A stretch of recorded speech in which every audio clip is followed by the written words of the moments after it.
आपने कभी भी किसी से मोहब्बत की है ना, तो हमारा चैनल जरूर सब्सक्राइब कीजिएगा और हाँ, इस बेल आइकन पर प्रेस जरूर कीजिएगा।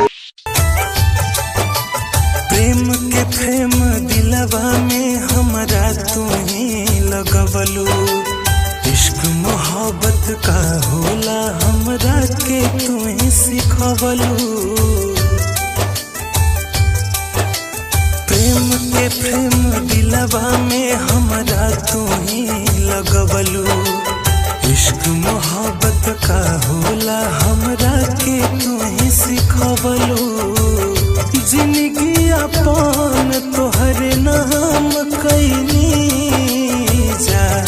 जाए जान अब जान गईनी। कितना में बड़ू पहचान गईनी, जाए जान अब जान गईनी। कितना में बड़ू पहचान गईनी।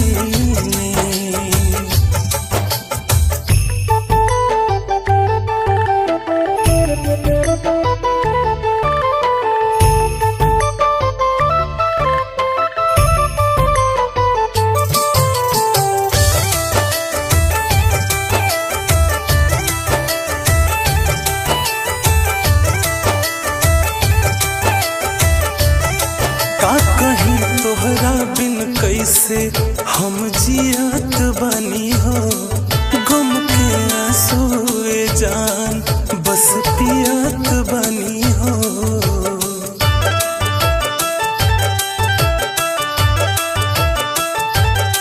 का कहीं तोहरा बिन कैसे हम जियत बनी हो, गम के आंसुए जान बस पियत बनी हो। तोहरे खातिर बदनाम भईनी,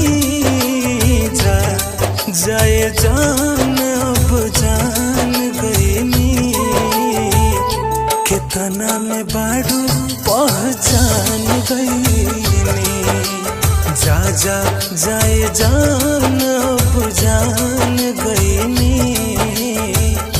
कितना में बारू पहचान गईनी।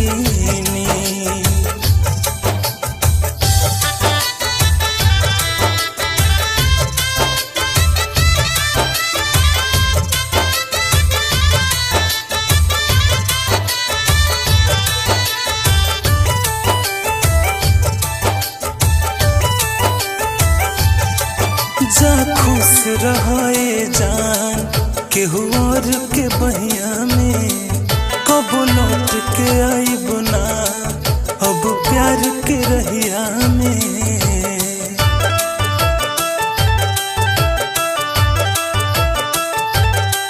जा खुश रहे जान केहू और के बहिया में, कब लौट के आईब ना अब प्यार के रहिया में। कोई के मोहब्बत नाकाम भईनी, जाए जान अब जान गईनी। कितना में बड़ू पहचान गईनी, जाए जान अब जान गईनी। कितना में बड़ू पहचान गईनी, जाए जान अब जान गईनी। कितना में बड़ू पहचान